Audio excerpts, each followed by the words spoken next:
This is season number 4. It marks several significant improvements and changes. First is the podcast title clarification. We are now renaming the podcast Open Forum in the Villages, Florida, to make clear that this is a regional show. The show is not sponsored by the Villages. Second is a dramatic increase in the use of AI for the show. These include transcripts of each show. Please understand that there will be errors inserted by the AI that may not be caught before the transcript is published. However, this is a dramatic step forward. We will now include chapter markers for each show. The show's title will be one of the 5 titles generated by the AI. The show description will be AI generated. In fact, the show's announcers are now all AI voices, including me. Hope you enjoy. Welcome to the Open Forum in the Villages, Florida podcast. In this show, we are going to talk to leaders in the community, leaders of clubs and interesting folks who live here in the Villages, to give perspectives of what is happening here in the Villages. We hope to add a new episode most Fridays at 9 a.m. We have converted all of our shows to Buzzsprout. Of course, you can still listen to Apple Podcast, Amazon Music, and about 20 other podcast platforms. Your favorite podcast player will still work. We are now a listener-supported podcast. You can become a supporter for only $3, or you can choose to pay more per month. Go to openforuminthevillages.com and click on support in the black box. There will be a shout-out for supporters in episodes. This is a shout-out to supporters: Tweet Coleman, Dan Capellan, Ed Williams, Alvin Stenzel, and major supporter Dr. Craig Curtis at K2 in the Villages. We will be hearing more from Dr. Curtis with short Alzheimer's tips each week. This is Mike Roth on Open Forum in the Villages.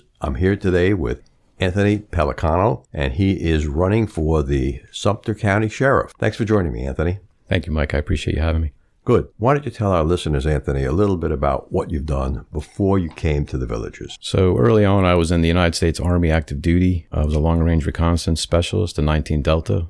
Got permanently assigned to the 3rd Armored Cavalry Regiment out of Fort Bliss, Texas. After that, I got out of the military, did plumbing for a little while, and then I applied for the Federal Bureau of Prisons. And after that, I got into working at the prison system in Fort Dix, New Jersey. It's the largest federal prison in the country with 5,000 inmates. And we had no locking doors, and it was one officer for 350 to 400 inmates. Wait a minute. A prison with doors that didn't lock? Outside the units, they were the only doors, but the actual doors to their dorms did not lock. Okay. So we were locked in there, one officer per 350 to 400 inmates. We were fighting all the time, but it was one of those things. So after that, I got promoted a few times. I did self-defense instructor. I was also a CSI, or what we call evidence response team instructor. Then I got promoted to do investigations for them. Did that for quite a few years. And then I got promoted again, went to Washington, D.C., and went to intelligence research specialist / intelligence officer, and got permanently assigned to the FBI task force in Miami. And then from then... Does that mean you were actually in the FBI? I had full rights to the FBI and other agencies, access to everything.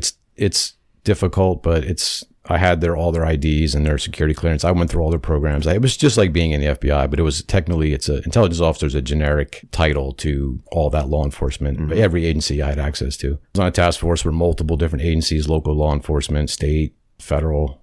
It was based in Miami. Even though I still work for Washington, D.C., I was based in Miami, Florida. Well, that's a better place to be based. It's expensive, but we were based down there. Me and my wife and our 3 kids. And when did you come to the Villages and Sumter County?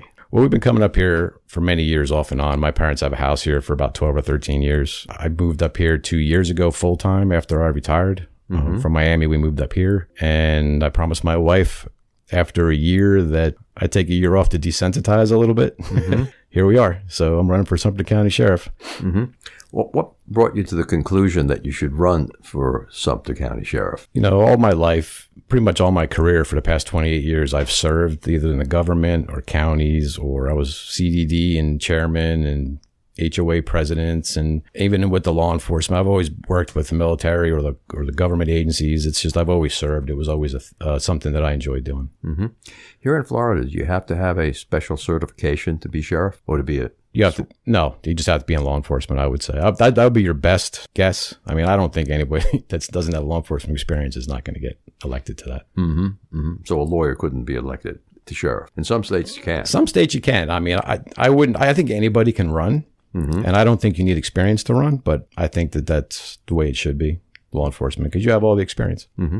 And when is the Republican primary? Should be around August of next year, 2024. Okay. So when you were in the law enforcement business for the Army, can you share with us some of the particular areas of expertise that you had? For the Army? Yeah. I wasn't law enforcement for the Army, but I was what they call a long-range reconnaissance specialist or a scout for the Army. Mm-hmm.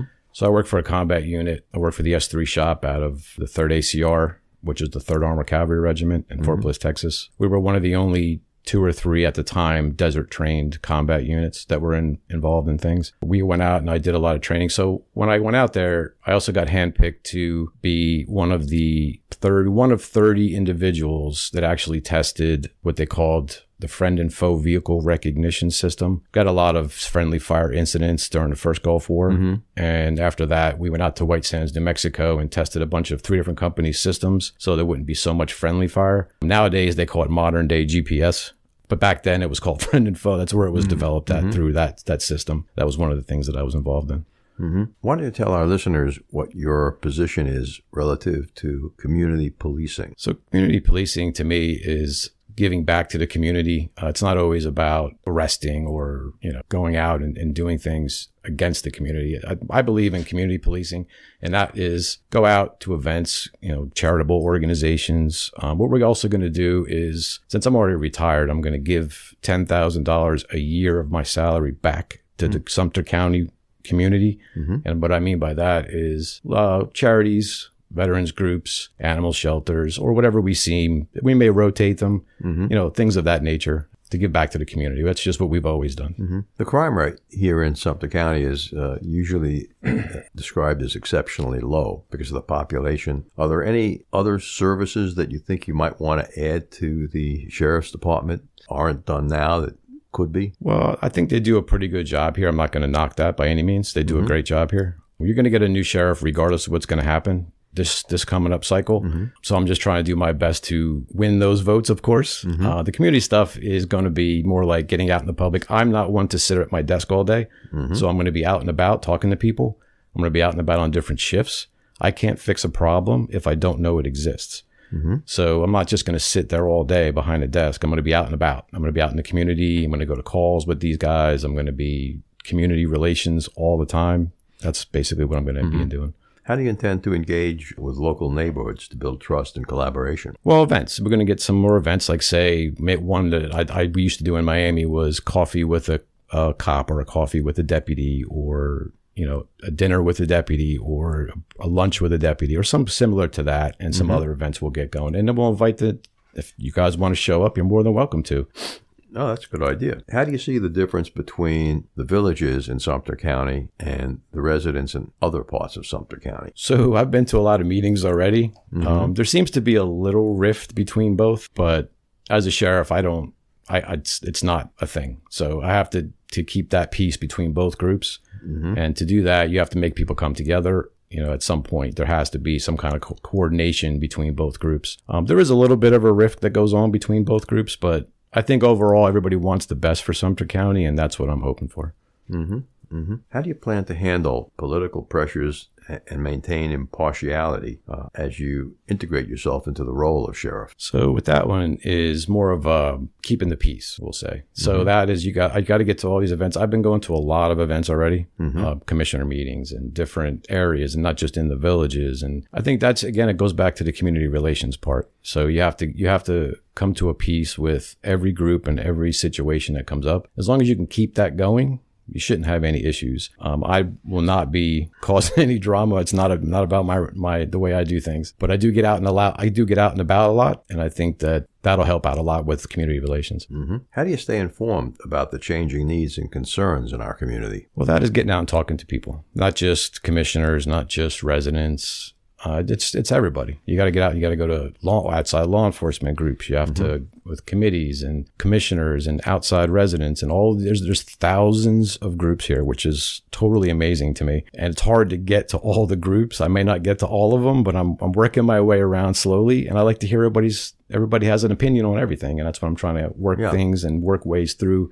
each one of those opinions in groups. So I'm working on it. I looked at the number of people just here in the villages, and I'll take that number at around 150,000 and said, if we were a city, where would we rank in the size of cities in the state of Florida? And we would be 5th or 6th. Absolutely. So we have and that's without counting anyone who lives in the county, but not in the villages. So that's it's a big job. Why, in looking at it as a big job, why would someone elect you, who is not in the Sumter County Police, as the new chief? Well, I come with a vast array of experience. Let alone that, I'm FEMA certified. I've gone through just about every FEMA class that you can think of. I'm emergency management certified. Come with 28 years of law enforcement and military experience. I get along with everybody. I've got contacts worldwide because I used to do investigations all over the place. It wasn't just, say, Florida or Wisconsin, or it was Ireland and Europe, and crime reaches far and wide, and that's what we were trying to do. And I hold a few records on some drug interdiction stuff, and I can bring that knowledge here, and I'm big on training, so I think that training is going to be a big key to deputies' interaction with the public. I think that I've done a lot of research before I got involved in this, and I've watched a lot of videos and things that are out on social media. Some are questionable, some are good, and some are fantastic. It's just, it's policing. And I believe in training. I'm a big training person. I've flown around the country and conducted training. I've been to seminars. I've given classes on stuff, all different things. It's just what I like to do. And I enjoy training. Training is a priority for any group to run an efficient policing organization. So if you were elected sheriff, what do you think that would happen to the morale of the officers that we have in the Sumter County Sheriff's Department? There's an adjustment period, of course. They're always going to be. No matter what, you're going to get a new sheriff. So regardless of who it is, hopefully it's me, crossing my fingers, but regardless of who it is, you're going to get a new sheriff, and there's going to be an adjustment period. But I'm a personable person. Like, I go around and I have no issue talking to anybody. And there's no political party that I don't talk to. I get around independents, Republicans, Democrats. I want to hear what they have to say. So that's why I like to meld everybody's opinions together and try to come up with a concrete solution to them. Have you discovered any law enforcement issues that are unaddressed here in Sumter County that you'd like to see addressed? Not really. They're running about. I FOIA requested some information, and they have about 12 to 13 open, non-investigative they have 13 open cases that are cold cases. I like to reopen those and get those going, and at least we can solve at least one of those. Somebody's family's happier than where they were yesterday. And I totally want to open those. If I have to open up them myself, I have no issue with it. I've done it before. I do investigations, thousands of them. Intelligence reports have gone as high as the Attorney General's office. I've done them, and it's not a big deal. I have no issue doing it at all, to be honest with you. I think that people need closure. I'm not saying they're doing it wrong. I'm saying is that there's 13 for a small county like this. I think that needs to be addressed. That's one of the things I want to do, and open them up and open up all the cases and see if we can get one or two of those at least closed, because there's new technologies out now. Yeah. How many years back does 13 cases go? Pretty far. I don't know the exact date, but some of them go back pretty far. And that's not a dig on the sheriff's department. That's just because, things fall, people move, or things happen, and stuff goes cold, and that's just the way it works. That's why they're called cold cases. Well, to me, it was actually surprising that it's only 12 or 13 cold That's cases. what I was. That's the number that I got from the FOIA request. Was there a single thing that motivated you most to run for sheriff? No, I just enjoy serving. I like to do it. It's just my calling. I enjoy doing it, and I think that it's a great thing. I think more people should do it, no matter what it is. And whether it's sheriff or not, there's plenty of positions that are opening up, and I think people need to run for them. It's not easy to run for any position here. What do you think your biggest obstacle is? Well, name recognition is probably the most. That's really all it is. I meet so many people, and so many people are very friendly, and they're like, "Oh my God, I'm so glad you're running," and it's time to get a new and fresh way of doing things, and I think that's a great option for everybody. Do you have a campaign committee set up? I do. Well, we're working on getting a bigger one. I'm trying to get more of that stuff going now. We've been getting these petitions signed. I'm almost done with it now. How many petition signatures did you need? 1,200. Only 1,200? 1,200, yeah. So we've been going to all the postal stations in the villages, and that way I like to do them myself. It's taken me a little longer, but I want to hear everybody's opinions on what they have to say about things and what they want to change. Yeah. should come to some of the car shows. I've been to some of the car shows and they're fantastic. We're getting ready to ship our classic car up here soon, and once we do that, we'll meet more people. You're going to go up to the show in Spanish Springs? All the shows, yeah. We'll try to get most of the shows, me and my dad. Well, don't forget about the last Saturday morning of the month, the most unpublicized car show in the Villages is the Cars and Coffee in Lake Sumter Square behind the Fidelity Investment from 9 a.m. to 10 a.m. Okay. And it's amazing. You get there 10 minutes early, there's no cars.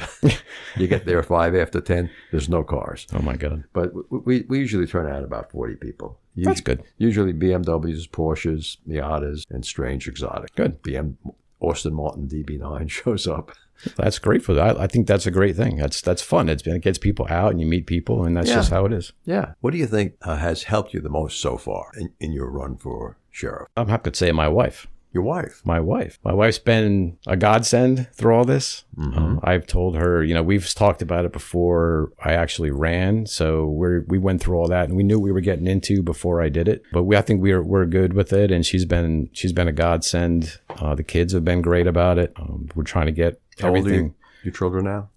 My son is 29. He's in New Jersey. He's an accountant. My other son is in Oviedo. He's working for a private company, and he just opened an app on the App Store last week. So he developed an app, and my daughter is getting ready to graduate UCF this December. I've got to tell the joke for my grandson, Evan. Got it. Anthony, what did the nose say to the finger? What? Quit picking on me. That's funny. Good joke. Hey, now we're going to listen to a short Alzheimer's tip from Dr. Craig Curtis. Is there a seminar that you do that people can attend to learn more about Alzheimer's disease? Yes, sir. I usually give 2 to 3 seminars per week in my office, and if folks would like to just call my office, they can register for the next available seminar. And usually they're on what days? Tuesdays, Wednesdays, and Thursdays. Great, thank you. With over 20 years of experience studying brain health, Dr. Curtis's goal is to educate the Villages community on how to live a longer, healthier life. To learn more, visit his website, craigcurtismd.com, or call 352-500-5252 to attend a free seminar. Now, Anthony, you've talked to a lot of people here in Sumter County, lived here for a couple of years. What do you think is the best thing that we're doing from a law enforcement perspective, things that are really working right? I think the communication between all the different departments is always going to be a key. Mm-hmm.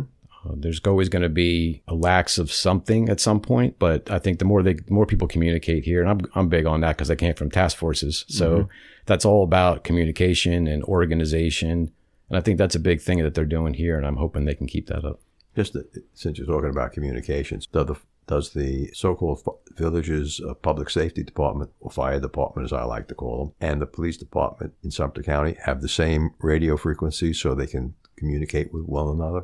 That I know they do have. I don't know if it's the same radio frequency, but I know they have channels that they can open up between each other. Yes. A lot of our villagers here are worried about traffic safety. Me too. And that entails both drivers driving too slow, especially in the left lane, and drivers driving too fast. What do you think we can do about that here in Sumter County? Well, the one thing that has to be done is there needs to be more seeing of the patrol vehicles, right? So you have to see them. And then usually when you see a patrol vehicle, no matter if you're going fast or not, you're going to slow down. That'll slow down the traffic. My biggest things here are the circles. I believe if you look at some of the circles, some of the markings on the circles themselves are different than other circles. They're not consistent. There is a very big inconsistency. And I think a lot of confusion comes because of that. There's dash lines, there's solid lines, there's all sorts of different things on those roundabouts. Yeah, I follow the rule, never change lanes. You shouldn't. Inside the traffic circle, except when you're exiting, and you have to if you're in the left lane. And then the other issue that I see is some traffic circles have 2 lanes for the full 360 degrees, and other circles have 180 degrees, and then there's a lane cutout, and it kind of makes no sense to me. I agree. It's just the way the engineers came up with that system. Mm-hmm. I wish they would either put a solid line instead of a dash line. So if there's a solid line, by law, you're not supposed to cross it. Right. But if you put a dash line, people know to cross it. And that's where the confusion comes into. You can cross it. Yeah. And that's where people get mixed up. They're telling people one thing, you can't switch lanes, but if you have a dashed line, you can switch lanes. Technically, you can by law. So right. It gets a little confusing. And the signage doesn't contribute very much. There also should be I think some signage about the trucks pulling trailers. But the drivers of those trucks know that they're going to occupy 2 lanes in a circle. Yeah, they're pretty wide, especially down by me where they're doing all the construction.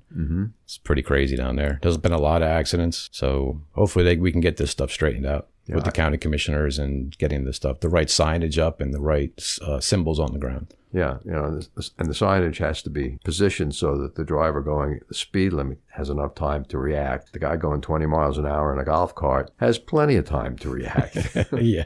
But especially when there are bigger vehicles. And sometimes the village sign of each village blocks the intersection view. So if you're trying to pull out, sometimes you can't see past the signage that they have, the big wall with the big name on it for each village on it, the way they have them angled. Yeah, well, stop signs are a big thing here too. People don't stop at stop signs, so including bikes, including golf carts. That's another big irritation. That's the big thing here, yeah. Bicycles, who are supposed to have some rights of way on the road and overlook things like stop signs. They don't bother to stop. Golf carts that don't bother to stop. And I think it's terribly dangerous. The Wildwood Police Department down by me has been doing a pretty good job. They've been out there actually with a police golf cart, and they've been pulling bikes and golf carts over that don't stop at the stop sign. Again, it's random, but they're doing a decent job trying to clean the best they can up with the manpower that they have. Gets the word out. Of course. Does the Sumter County Sheriff have a golf cart? I don't know. I'm sure they probably do. I haven't seen it on the roads or the golf cart paths yet, but I've seen the wild, because I live down south, so I've seen the Wildwood out there more than I've seen the Sheriff's Department. We want to see some better signage, and we want to see, I think, officers that aren't sitting in a car talking to each other, but they can be walking in the crowd. I agree. And aside from being neighborly, I think people feel safer. I think so too. And I think, one of the other things that I'm going to try to do is when there's big events at the squares, all 3 squares, you don't see them anymore. They used to be at the squares. So when I go to Brown, I used to remember they were always at the squares. Wildwood police were always at and the sheriff's deputies. The Brownwood. Yeah. They're not there anymore. I don't know where that stopped or how that stopped, but I want to bring that back. Yeah. Because when there's large crowds, especially during this time of year, that's just a hotbed for anything. I'm a terrorism expert, so to me that gives me the shakes. When I look at that, I look around because there's nobody. Yeah. If a terrorist or somebody wants to do something, they're going to do it, regardless of what kind of security you have. But you could at least deter it, and that's basically what we're trying to do. Good. Any other last thoughts you have on why someone should vote for you as sheriff? I think we went over most of them. I have the website up, and what is the website? It's it's Pellicano, the number 4 sheriff.com. That's what the website is. You can donate on there. You can send me emails through there. I answer all my emails personally. I don't have an issue with talking to people. If you want me to come to an event, I have been all over. And if it's on my schedule and I can make your event, I will make your event. What's your fundraising goal? I don't really have a fundraising goal, because you never know what's going to, how much you need or, whatever. Right now, we're funding it ourselves with some friends. But that's going to, you can't bankrupt yourself trying to fund these things because it's not cheap to run for any kind of office. So we are looking for fundraising, and they can do that through the website, which automatically gets put into a campaign account. Are you going to be running ads in the Daily Sun? I'm going to try, but we'll see how that goes with them. I never liked the word try. It's either do or do not. Well, it's tough sometimes. Sometimes they don't want. Have you met with the developer? I have not. I've emailed and talked to some people that know their people. I haven't gotten any responses back. Don't know if they've told them or not, but I think they need to know and at least have a conversation. Sure. At the minimum. Yeah. It's someone you need to know. Yep, I agree. Okay. Are there any other people that you need to know that you haven't met yet? No, I get around. I talk to everybody. I don't have a need to know people group. I just like to get around and talk to people. I like to go to groups. I like to meet all different groups. It makes no difference what the group is to me. And I think that's the way it should be. Being a sheriff is a bipartisan position, technically. Whether you have to run for a party or not officially is fine, but technically it's a bipartisan position. I'm not going to ask you what you are before you get arrested. It doesn't work that way. Yeah. So I like to get around and just talk to people personally. Just for informational purposes, the Sheriff's Department has how many officers around? I'm getting ready to request that. I've been told they're fully staffed. I pulled some numbers up actually the other day. They should have over 200 or 300 and something full-time officers by law, by Florida law, but I don't know how they're categorizing it here. As soon as I get those numbers, I'll have a better, clear answer on how they're doing it. Great. Thanks for being with us today, Anthony. Thank you for having me. I appreciate your help. Great. Remember, our next episode will be released next Friday at 9 a.m. Should you want to become a major supporter of the show or have questions, please contact us at mike@rothvoice.com. If you know someone who should be on the show, contact us at mike@rothvoice.com. We thank everyone for listening to the show. The content of the show is copyrighted by Roth Voice 2023, all rights reserved.